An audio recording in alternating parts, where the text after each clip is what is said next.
حضرت عائشہ خود گواہی دیتی ہیں سب سے زیادہ حضور حضرت فاطمہ سے پیار کرتے ہیں. چھوٹی عمر تھی تو جناب خدیجہ، ذرا انداز دیکھیے گا بیٹی کی محبت کا. حضرت خدیجہ فرماتی ہیں حضور جب گھر آتے نا تو دروازے پہ کھڑے ہو کے اونچی آواز میں فرماتے السلام علیکم. کہتے ہیں حضور نہ سلام لیتے، میں جواب دیتی اپنے گھر حضور آئے ہیں، پر نبی پاک دروازے پہ ہی کھڑے ہیں. فرماتی ہیں کھڑے رہتے حضور، میں پھر تھوڑا ہنستی اور پھر میں کہتی فاطمہ سنتی ہو؟ اماں جی سنتی ہوں. فرمایا تمہارے ابا آ گئے ہیں دروازے پہ. تو فرماتی ہیں جناب فاطمہ وہاں سے دوڑ کے آتی اور رسول کریم کا دروازہ کھولتی، پھر نبی پاک کو انگلی سے پکڑ کے اندر لاتی.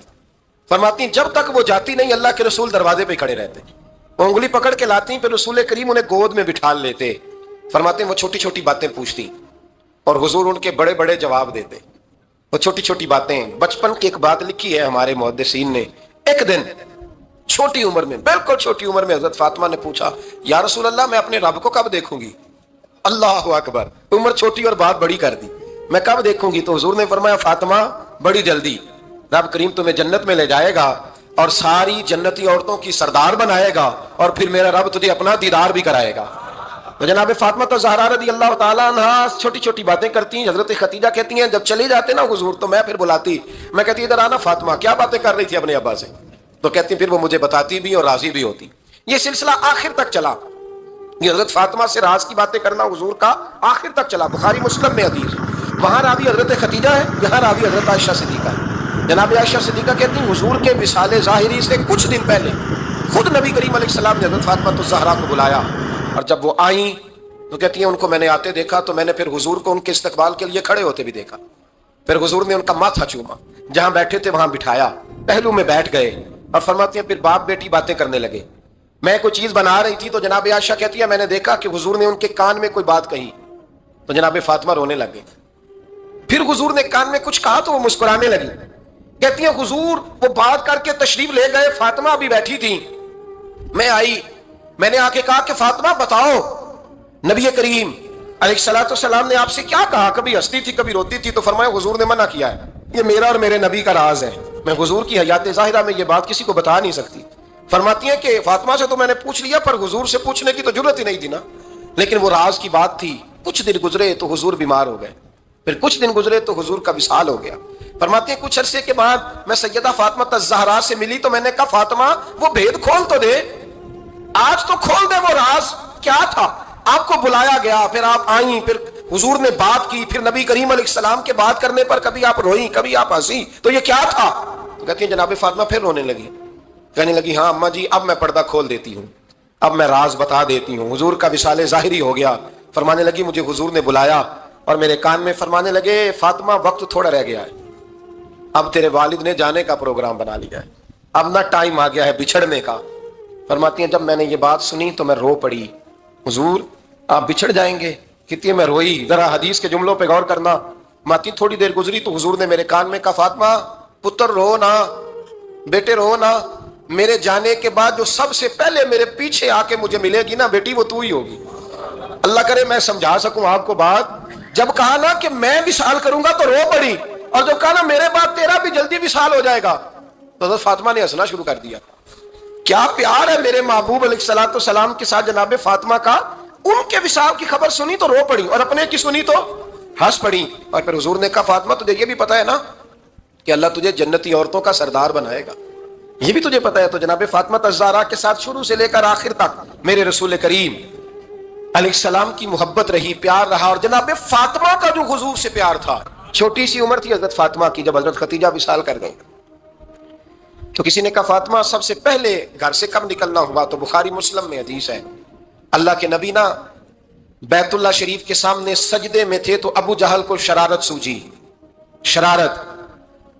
اس نے کچھ لوگوں سے کہا، عقبہ بن ابی معیط تھا، کچھ اور لوگ تھے، کہنے لگا میں ابھی رستے سے گزرا ہوں تو وہاں کسی نے اونٹ ذبح کیا ہے. تو اونٹ کی اوجڑی، آپ نے اوجڑی دیکھی ہے نا، جانور کی اوجڑی بڑی وزنی ہوتی ہے، اس میں گندگی ہوتی.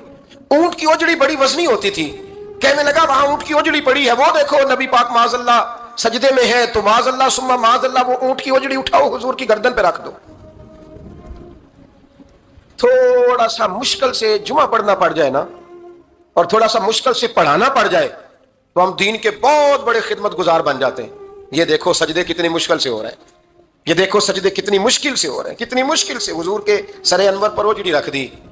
یہ وہ وقت ہے کہ نہ تو چچا ابو طالب ہیں جو پہنچ جاتے، نہ جناب ختیجہ ہیں جو بندوبست کرتی، تو کسی نے نہ جناب ختیجہ کے دروازے کے سامنے منہ کر کے کہا کہ محبوب کے گھر والوں حضور کے سر اقدس پر اوجڑی رکھ دی ہے کسی، اور حضور سر اقدس اٹھاتے ہیں تو تکلیف محسوس کرتے ہیں۔ جناب فاطمہ کہتی ہیں پہلا دیہڑا تھا جب میں چہرے پہ کپڑا ڈال کے نہ تو اپنے بابا کے لیے نکلی، فرماتی پہلا دن تھا، میں حرم کعبہ میں پہنچی، حضور کو سجدے میں دیکھا تو چھوٹے چھوٹے ہاتھوں سے میں نے اوجڑی نیچے گرائی، حضور بولے کچھ نہیں، نہ میں نے کوئی بات کی، میں نے حضور کی انگلی کو تھاما اور میں کنویں پہ لے آئی، حضور بھی نہیں بولے، جناب سیدہ فرماتی میں بھی نہیں بولی، حضور بیٹھ گئے اور میں کنویں سے پانی نکالنے لگا، میں حضور کی زلفیں دھوتی جاتی اور حضور روتے جاتے، زلفیں دھوتی جاتی اور حضور روتے جاتے۔ پھر حضرت فاطمہ نے جب حضور کی زلفیں دھو لی تو ہاتھ اٹھائے، کہا اللہ کہ جنہوں نے میرے بابا کو تکلیف دی ہے نا ان کو برباد کر دیں۔ میں رات روایت پڑھ رہا تھا مشکات سے تو میں حیران ہو رہا تھا کہ یہ عجیب منظر ہے، یہ عجیب منظر ہے کہ جب طائف والے پتھر مارے اور نبی کریم علیہ السلام سے حضرت زید بن حارثہ کے حضور دعا کریں گے تباہ ہو جائے، تو نبی پاک کہ نہیں زید میں نے نہیں ان کے لیے تباہی کی دعا کرنی، یہ نہیں ٹھیک ہوتے تو ہو سکتا ہے ان کی نسلیں ہی ٹھیک ہو جائیں۔ اور جب احد میں وہ لوگ پتھر مار کے دانت شہید کر دیں، حضرت ابوبکر صدیق جیسی ٹھنڈی طبیعت کا آدمی عرض کرے حضور دعا کریں گے تباہ ہو جائے، حضور نے فرمایا اللہم اہد قومی فانہم لا یعلمون، یا اللہ میری قوم کو ہدایت دے، یہ جانتے نہیں یہ کیا کر رہے ہیں۔ حضور نے کبھی بھی کسی کے لیے دعائیں ضرر نہ فرمائی، لیکن آج یہ عجیب منظر ہے، شاید یہ واحد وہ وقت ہے کہ جناب فاطمہ الزہرا نے جب کہا نا کہ اے اللہ انہیں برباد کر دے، انہوں نے آج میرے والد کو تکلیف دی ہے، حضرت فاطمہ کی دعا سن کے تو حضور نے بھی ہاتھ اٹھایا، کہا اللہ جیسے میری بیٹی کہتی ہے نا ویسے ہی کر دے، اللہ کر دے انہیں برباد۔ فاطمہ جیسے کہتی ہے ویسے، اللہ کرے آپ کو سمجھ آئے میری بات، کہ وہاں جہاں شدید تکلیف دی گئی وہاں حضور نے کسی کے لیے ایسی دعا، اور یہاں فرمایا اللہ جیسے فاطمہ کہتی ہے ویسے، اللہ اکبر۔ حضرت عبداللہ ابن مسعود کہتے ہیں کہ وہ دعا بھی میں نے سنی، اور پھر میں نے ان سب لوگوں کو جن کے لیے جناب سیدہ نے دعا کی تھی ان سب کو پھر میں نے بدر میں کٹتے ہوئے بھی دیکھا، میں نے ان کی لاشوں پر گھوڑے چلتے ہوئے بھی دیکھے، پھر میں نے دیکھا کہ صحابہ انہیں گھسیٹ کر کنووں میں ڈال رہے تھے، میں غور سے دیکھ رہا تھا اور ان کے چہرے پہچان رہا تھا، تو مجھ سے کسی نے کہا عبداللہ تم کیا غور کر رہے ہو؟ تو میں نے کہا میں غور کر رہا ہوں یہ وہی ہے سارے جن کے لیے سیدہ فاطمہ نے دعا کی کہ یہ برباد ہو جائے، یہ وہی ہے میرے رسول کریم علیہ السلام کی ہر تکلیف جناب فاطمہ نے اپنی تکلیف سمجھا، ہر تکلیف۔ حضرت فاطمہ الزہرا کا کمال یہ ہے کہ انہوں نے میرے محبوب کا دکھ و مثال کیا، حضور کی تکلیف پر وہ تکلیف میں آتی پریشان ہوتی، یہاں سے بات چلی 4-5 سال عمر مبارک کی، حضرت فاطمہ کی کل عمر 29 سال ہوئی ہے۔ حضور کی عادت مبارکہ تھی جب سفر پہ تشریف لے جاتے تھے تو سب سے آخر میں سیدہ فاطمہ کے گھر جاتے، واپس آتے تو سب سے پہلے سیدہ فاطمہ کے گھر جاتے۔ مولا علی کہتے ہیں ایک دن میں نے عجیب نظارہ دیکھا، نبی کریم علیہ السلام سفر سے واپس آنے والے تھے، میں نے حضرت فاطمہ کو اطلاع دی کہ حضور آج پہنچ جائیں گے، تو انہوں نے گھر سارا صاف کیا، سجایا، سنوارا، کھانا پکایا، لیکن فرماتی ہیں جیسے ہی حضور اندر داخل ہوئے نا گھر کے، جناب فاطمہ نے حضور کا چہرہ دیکھا تو ہاتھ پکڑ کے چومنے لگی، اور کہتے ہیں جب انہوں نے سر اٹھایا تو ان کا چہرہ سارا آنسوؤں سے بھرا ہوا، رسول کریم نے بیٹی کے سر پہ ہاتھ رکھا، بٹھا لیا، فرمایا فاطمہ بیٹے رونے والی تو بات کوئی نہیں تھی، کیوں رو پڑی ہو؟ تو عرض کرنے لگی محبوبہ میں بچپن سے دیکھ رہی ہوں محنت کرتے، جد و جہد کرتے، مشقت کرتے، یا رسول اللہ آج آپ آئے ہیں تو آپ کے چہرے پر تھکاوٹ کے آثار ہے، حضور وجود تھکا ہوا ہے، یا رسول اللہ میں نے ساری زندگی آپ کو کام کرتے دیکھا ہے، مدینے والے حبیب مجھے بتا تو صحیح کام کب تک کرنا ہے؟ کوئی وقت آئے گا جب آپ کی کمر بھی بستر سے لگے، کوئی ٹائم آئے گا آپ گھر میں بیٹھیں من پسند غذائیں کھائیں، حضور کب تک یہ جد و جہد کرنی ہے، کب تک یہ کام ہوگا؟ جناب فاطمہ فرماتی حضور نے میرے آنسو پوچھے، مولا کائنات شیر خدا فرماتے ہیں نبی کریم علیہ السلام فرمانے لگے فاطمہ تیرے باپ کی ڈیوٹیاں بڑی زیادہ ہیں، جب تک دنیا کے آخری کونے تک دین نہیں پہنچ جاتا اور جب تک اینٹیں اور پتھر بھی میرے دین کا پیغام سن نہیں لیتے اتنی دیر تک تیرا باپ جد و جہد کرتا ہی رہے۔ تو جناب فاطمہ نے وہ سارے رنگ دیکھے رسول کریم علیہ السلام کی حیات مبارکہ کے، پھر اس ساری کیفیت جب دیکھی نا کہ حضور اتنی محنت کرتے ہیں تو پھر جناب فاطمہ کو میرے نبی کی امت سے پیار بڑھا ہوگا صلی اللہ ہو، سمجھیے گا اس بات، امت مسلمہ سے حضرت فاطمہ کو بڑا۔ امام حسن کہتے ہیں میری اماں سارے کام کرتی تھی گھر کے، میرے رسول کی شہزادی کو چھالے پڑ جاتے، کچا مکان جناب فاطمہ جناب فضا کی لونڈی تھی ان سے مٹی منگاتی اور گھر میں لیپا پوتی کرتی، پھر جھاڑو دیتی. امام حسن اور حسین کے درمیان پورے سال کا فرق نہیں، 11 مہینے کا فرق. دونوں بچوں کو سنبھالتی. جناب علی کی والدہ حضرت فاطمہ بنت اسد بوڑھی تھی. جناب فاطمہ وہ کھول کے نوکری کرتی کہ حضرت فاطمہ بول پڑتی. حضرت فاطمہ بنت اسد بول پڑتی. کہتی بیٹے فاطمہ میرا اتنا نہ خیال رکھا کر، تیرے اپنے بھی بچے ہیں. جناب فاطمہ فرماتی آپ صرف علی کی ماں تو نہیں، آپ میری بھی تو ماں ہے نا. یہاں بھی اتنا فلسفہ بیان کرتی ہیں. وہ کہتی ہیں جی کس حدیث میں آیا ہے ساس سسر کی خدمت فرض ہے؟ میں نے کہا کسی میں بھی نہیں آیا. ہم کیا کہہ رہے ہیں؟ کسی میں بھی نہیں آیا. لیکن یہ تو آیا ہے نا کہ شوہر راضی ہو تو اللہ راضی رہتا ہے. تو اگر شوہر ماں باپ کی خدمت سے راضی ہوتا ہے تو کرو خدمت. اس کو تو راضی کرنا ہے نا، اس پر تو توجہ دو. حضرت فاطمہ پھر چکی پیستی. چکی چکی یہ آسان جملہ نہیں کہہ جاتے، ہم سن لیتے ہیں. آپ چکی پیس کر، جو پیس کر اس کا آٹا بنانا، پھر بچوں کے لیے کھانا پکانا. پھر ایک دن کہنے لگے علی آپ کی آمدن تھوڑی ہے، خرچے زیادہ، چرخا نہیں لا دیتے.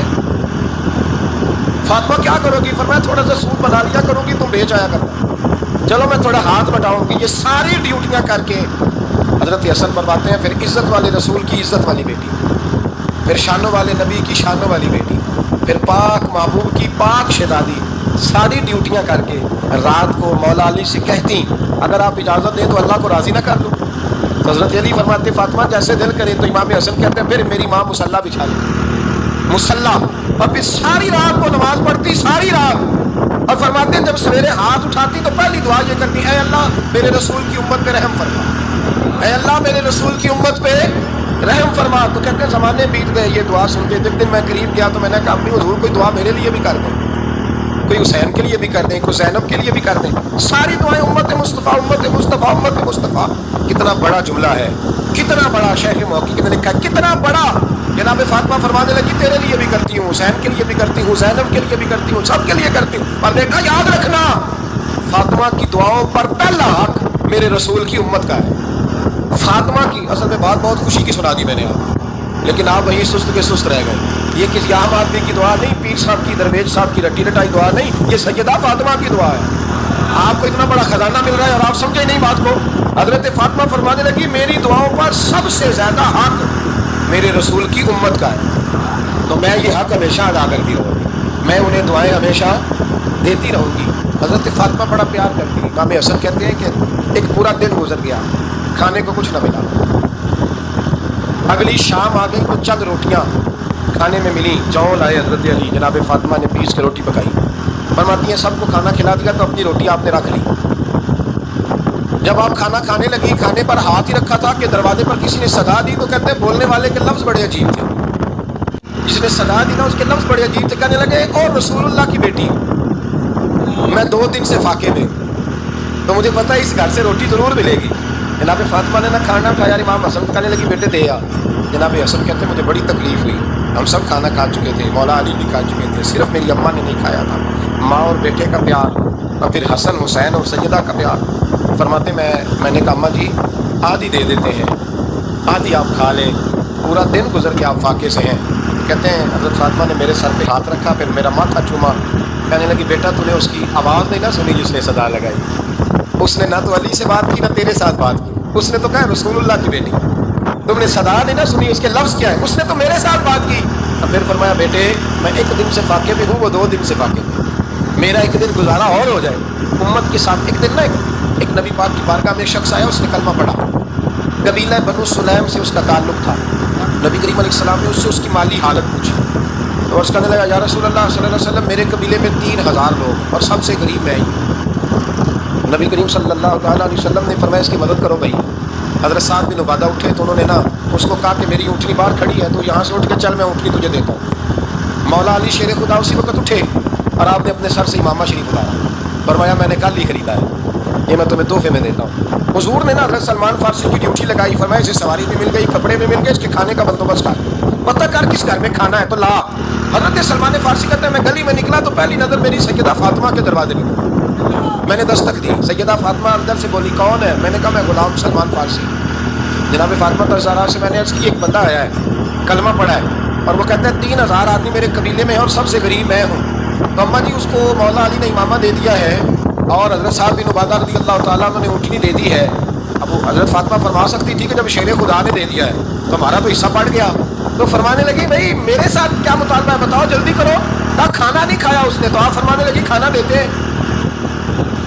حضرت سلمان فارسی کہنے لگے اماں جی کھانے میں کیا ہے؟ تو کہنے لگے کچھ بھی نہیں، 3 دن ہو گئے حسن حسین نے روٹی نہیں کھائی، پر بڑا کچھ ہے میں دیتی ہوں۔ کہتے میں سوچ میں پڑ گیا کہ انہوں نے 3 دن سے نہیں کھایا، پھر بھی بڑا کچھ ہے، پھر بھی ہم نے نا جو کھایا ہے اور باقی کا سالن فریج میں رکھا ہے، پرسوں والا بھی فریز ہوا پڑا ہے، شام کی سبزی آ گئی، کسی نے پوچھا حال کیا؟ کہتا سب سے غریب میں ہی، بڑا ماڑا بندہ ہوں، رو پڑیں گے، پریشان۔ کہا بچوں نے 3 دن سے روٹی نہیں کھائی، پر سلمان بڑا دیا ہے میرے اللہ نے، بڑا کچھ ہے۔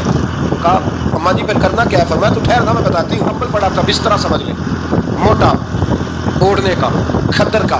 حضرت فاطمہ جلدی سے لائی، فرمانے لگے یہ پکڑو، دیر نہ کرنا، یہ ہماری گلی کے کونے پہ نا 2-4 گھر چھوڑ کے تو ایک یہودی ہے، اس کا نام شمعون ہے، وہ اس طرح کی چیزیں گروی رکھ کے یا خرید کے نا تو پیسے بھی دے دیتا ہے، جو بھی دے دیتا ہے، گندم بھی دے دیتا ہے، سرکہ اور کھجورے بھی، اسے دے آ، اور وہ جو سامان دینا وہ میرے پاس لا، اور لا کے مجھے دے تاکہ میں جلدی سے اس آدمی کے لیے بندوبست کروں۔ پتہ نہیں بیچارہ کتنے دنوں کا بھوکا ہے، پتہ نہیں بیچارہ کتنے، اپنے بچوں نے 3 دن سے روٹی نہیں کھائی، لا نہ ذرا۔ حضرت سلمان فارسی کہتے ہیں میں نے تھوڑا توقف کیا کہ میں آپ کا بستر لے جاؤں، یہ کمبل لے جاؤں، تو فرمانے لگی ہوگا میں میرا بچانا پڑے گا۔ جناب سلمان فارسی کہتے ہیں میں شمعون یہودی کے پاس گیا، میں نے کہا یہ کمبل لو، چاہے تو نقد پیسے دے دو، سامان خرید لیتے ہیں، اور چاہے تو اناج، جو، سرکہ، کھجوریں جو تمہارے پاس ہے دے دو۔ وہ کہنے لگا یہ کس کا ہے؟ بڑا شاندار ہے، بڑا خوشبو والا ہے۔ تو کہا یہ مولا علی کے گھر سے آیا ہے، پاک بیوی نے دیا ہے، اس کو گروی رکھ لو اور مہمان کے لیے کچھ دے دو۔ کہا مہمان کون سا؟ کہنے لگے حضور کے پاس آ کے ایک شخص نے کلمہ پڑھا ہے اور وہ مسلمان ہوا ہے اور وہ غریب ہے، اس کو روٹی دینی ہے۔ تو وہ شمعون یہودی کہنے لگا میں بھی تورات پڑھا کرتا تھا، تو آج ہی سویرے میں نے پڑھا ہے، آج ہی سویرے پڑھا ہے، ابھی پڑھا ہے، میں بڑی دیر سے حضور آئے تھے پر میری آنکھوں پہ پردہ ہی رہ گیا، مقدر سکندر کا دیکھو کہ پیاسے چلے جا رہے ہیں کنارے کنارے، میں پیاسا ہی مرنے لگا تھا، آج ہی میں نے پڑھا ہے کہ جو آخری امت آئے گی نا، اس امت میں جو رسول اللہ صلی اللہ علیہ وسلم کے قریبی ہوں گے، ان کا کمال یہ ہوگا کہ وہ اپنا پیٹ پر پتھر باندھ کے دوسروں کی مدد کیا کریں گے۔ یہ میں نے آج ہی پڑھا ہے اور ابھی تو نے مجھے اس کا نظارہ کرا دیا ہے۔ کہنے لگا یہ چادر بھی لے جا، جو بھی لے جا، سرکہ بھی لے جا، آٹا بھی لے جا، کھانا بھی لے جا، اور اس طرح کر کے میرے پاس سے نقد بھی لے جا، اور جناب فاطمہ سے کہنا یہ سارا کچھ رکھ لے، اور انہیں کہنا کہ مجھے پتا ہے آپ قبول نہیں کرے گی پر قبول کر لے، وہ آپ کا کمبل آیا ہے تو میرا دل نرم ہو گیا ہے، میں یہ قربانی بھی دیتا ہوں اور آپ کے باپ کا کلمہ پڑھ کے مسلمان بھی ہوتا ہوں۔ حضرت علی کہتے ہیں جناب فاطمہ نے جواب دیا کہ بہترین عورت وہ جسے نہ کبھی غیر محرم دیکھا ہو اور نہ غیر محرم نے کبھی وہ بی بی نے بھی کبھی غیر محرم بندہ نہ دیکھا ہو، دیکھا ہی نہ ہو اس نے۔ یہ پوائنٹ ذرا مشکل ہے سمجھنے والا ہے۔ تو حضرت علی کہتے ہیں میں وہاں سے گردن چکائی اور بیچ آ کے بیٹھ گیا، بات ابھی جاری تھی۔ حضور نے فرمایا آتا ہے کسی کو جواب؟ تو کہتے ہیں میں نے ہاتھ کھڑا کیا، میں نے کو حضور آتا ہے، تو حضور مسکرا پڑے، فرمایا چل بتا۔ میں نے عرض کی حضور بہترین عورت وہ ہے کہ نہ کبھی اسے غیر محرم نے دیکھا ہو نہ اس نے کبھی غیر محرم دیکھا ہو۔ تو حضرت علی کہتے ہیں شاباش مجھے ملنی چاہیے تھی نا۔ حضور مسکرا پڑے، کہنے لگے میں نے تو پہلے کہا ہے فاطمہ تو بدا تو بنی، فاطمہ میرے جگر کا ٹکڑا ہے، میں نے تو بڑا پہلے کہہ دیا ہے۔ تو کہتے ہیں صحابہ میری طرف دیکھنے لگے کہ یہ تو تعریف فاطمہ کی ہونے لگ گئی۔ تو میں نے کہا کیا کریں؟ اس محبوب کو بتایا ہے جس کے لیے اللہ نے کوئی پردہ رکھا ہی نہیں، سارے پردے کھول دیے۔ حضرت فاطمہ کے وصال کا وقت آیا، انتقال کا، تو حضرت اسماء بنت امیس کو بلایا اور بلا کے فرمانے لگی تو مجھے غسل دینا اور سوائے میرے شوہر مولا علی کے کسی اور سے مدد بھی نہ لینا۔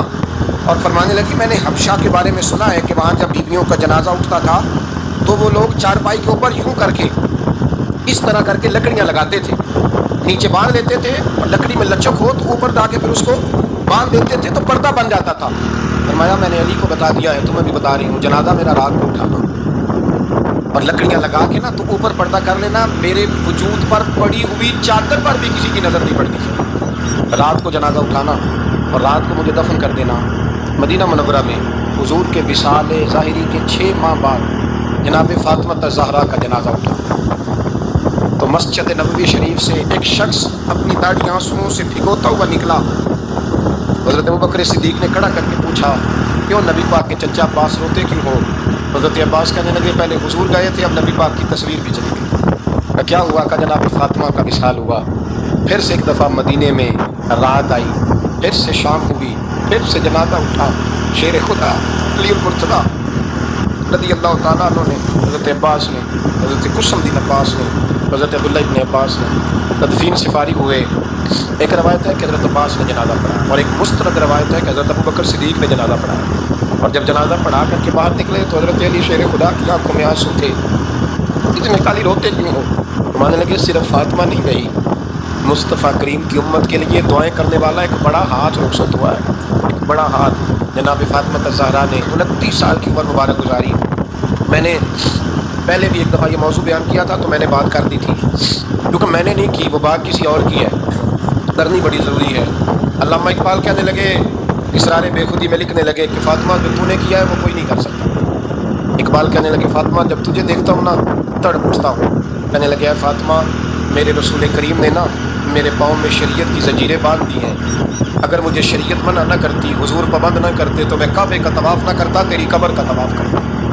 فاطمہ تو نے 29 سال میں وہ انقلاب برپا کیا، امت پر وہ رحمت کی. علی کے گھر کی ہے عزت، علی سے سنتے ہیں. نبی کے گھر کی ہے عزت، نبی سے سنتے ہیں. وہ جس نے معزز کیا گھرانے کو، حسین پال کے جس نے دیا زمانے کو.